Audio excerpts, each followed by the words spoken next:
Well, good morning, Michigan. A very pleasant Tuesday to you all across the state of Michigan and watching on Fox 47 television in the Lansing area. Great to have you with us this morning.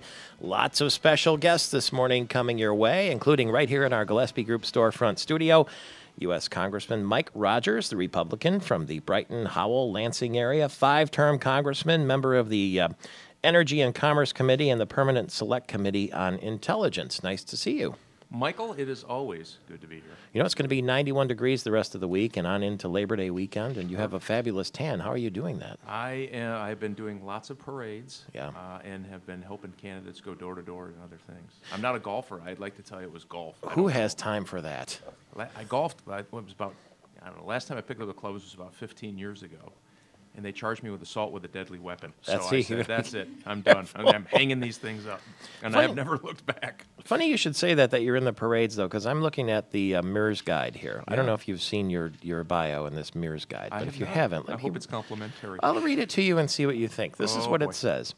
Even in 2008, with Barack Obama winning the 8th Congressional District and Democrats doing well across the country, Rogers received 56.5% of the vote.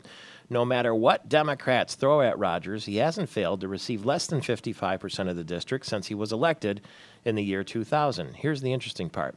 Rogers is seemingly everywhere in the district, making appearances from Lansing to northern Oakland County. He's accessible to the press, a likable personality, and Wade entering the race for the gubernatorial nomination, but decided not to, citing personal timing. They say you're everywhere, and that tan proves it. Well, somebody asked me where I lived the other day. I said seat 11B, Delta Airlines. I spent a lot of time flying back and forth between Washington and here, and I just think it's important to try to get back and get out as much as you can. It's difficult when we're doing 5-day sessions. It's pretty hard to get back, but we work pretty hard. I just think it's important to stay in touch and let people understand that they can grab you.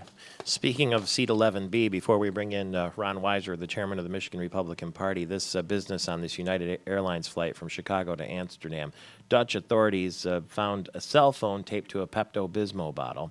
Cell phones taped together, a knife and a box cutter. This was in the checked luggage, though. And one of the men, Ahmed Mohammed al-Nasser al-Sufi, has a Michigan address. So I'm told the FBI was in southwest Detroit having a look around. They think perhaps these guys were running a dry run to see, what they could get through security. Is that what it was? Yeah, it's. I don't think it's yet been determined, and they're still running some tests on the bottle to see what actually was in the bottle. Mm-hmm.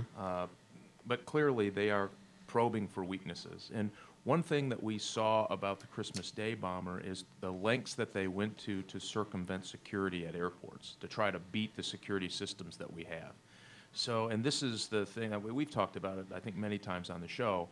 There's somebody getting up right now who's pretty smart, maybe even a trained engineer, trying to beat our security systems to get a device that'll bring down a plane or empower people on a plane to bring down a plane. Mm-hmm. And they're trying to find their weaknesses, and I think, interesting, Amsterdam comes up again. Mm-hmm. It's something that we are working on, we're aware of.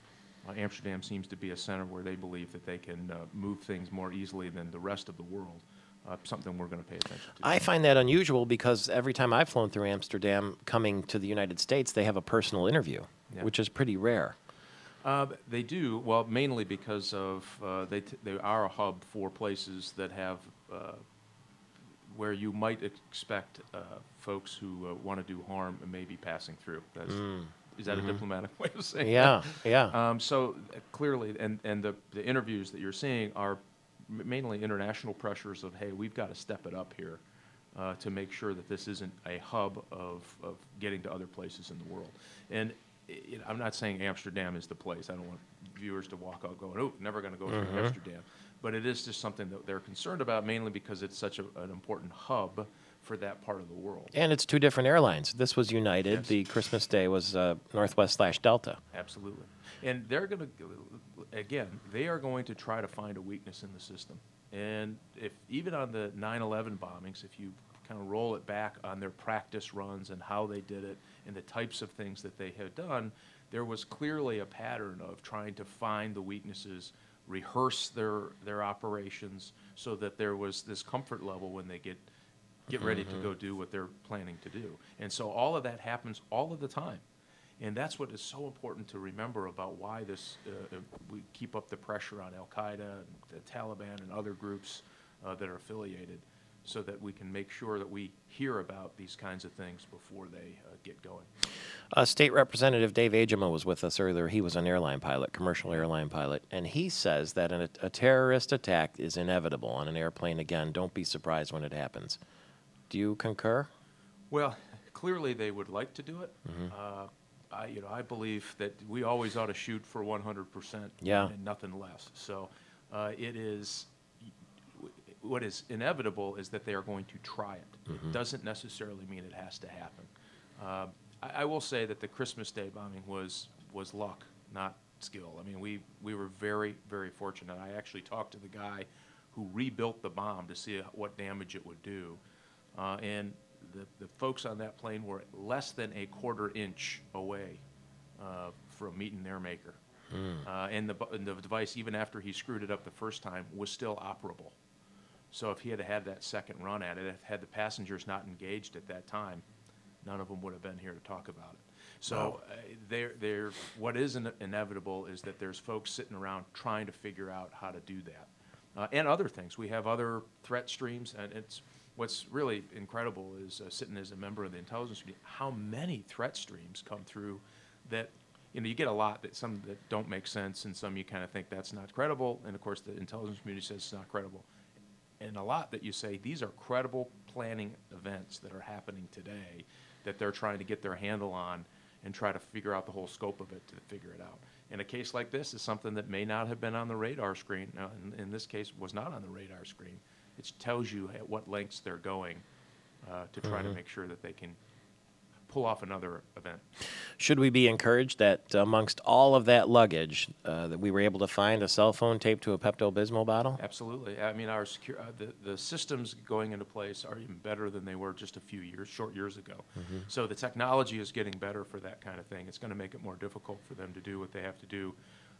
But again, they've learned from this. They're going to take everything that happened in this and go back to that planning stage, and they're going to try to figure out a way to get something done and get something on a board plane. Congressman Rogers was in the United States Army and FBI special agent with Chicago's Bureau investigating organized crime in the Michigan Senate and the Senate Majority Floor Leader. Were you at the State Party Convention this weekend? I unfortunately was not. I had some intelligence business that took me away from the area. Someplace secret that we can't know about. Yeah, exactly. Okay. Dunkin' Donuts. Ron Weiser, the State Party Chair, was there, and he's on the other end of our line this morning. Good morning to you, sir. Good morning. Good morning, Congressman. Oh, good morning, sir. How are you? I'm doing well. I'm not as many parades, but congratulations on the convention being up and over, and a whole great reviews from delegates all over the state. I've talked to a whole bunch of them in the last few days. We're excited about going in, but once we got them in, we had the best convention ever. Yeah, well, it was they got over that couldn't get them in and are excited about what's happened in November, and that's what those conventions are about. So congratulations on corralling the enthusiasts and getting them pointed in the right direction. Thank you. I mean, we had over 5,000 people there. We had way more than the Democrats, and that's the first time ever that happened. We used to have 1,000, 1,500 people show up at conventions back in the 90s. So this is a new, we're a party. Some people say it was chaotic. How do you respond to that? Oh, it wasn't chaotic at all. I mean, there's a lot of people who wanted to talk, but when you got 2,000 delegates, and I think we had of our regular delegates, we had 1,986 out of 2,000 show up. I mean, that shows you and then all the alternates. I mean, everybody wanted to be part of the process, and there's some people who wanted to be able to talk to everybody, and of course we don't quite have time for 100 or 200 people to give speeches. So, but it all went well, and the most important thing is the outcome. And the outcome is we came away with some great candidates. You know what, Ron, too, this is, I love the Democrats just tend to have a more managed, here's your script, everybody comes in, you go by the script and you go home. And that's not what a Republican convention is. I think we ought to celebrate the fact that people came there with different ideas and talked about it and were excited about it, felt that they had some chance. Not everybody didn't get a chance to talk, but I think people came away from that convention, at least the ones I've talked to, felt like this is a convention where you can participate and be part of the process and come together for a strong November showing. I was pretty excited about what came out of that convention. Yeah, and we had choices. We Yeah, did exactly. it the Democratic way. I mean, not the Democratic way, but it was the Gotcha. democracy way. We Yeah. had people that you could really vote on, and it was all picked out ahead of time for the Democrats. So, I mean, that's a big difference between us and them.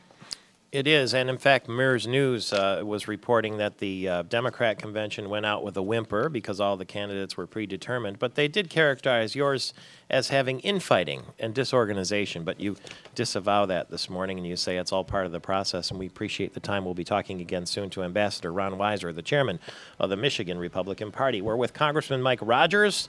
Phone lines are open if you like at 888-900-9966. Dan Lepp, the CEO of Blue Cross Blue Shield of Michigan, will join us shortly.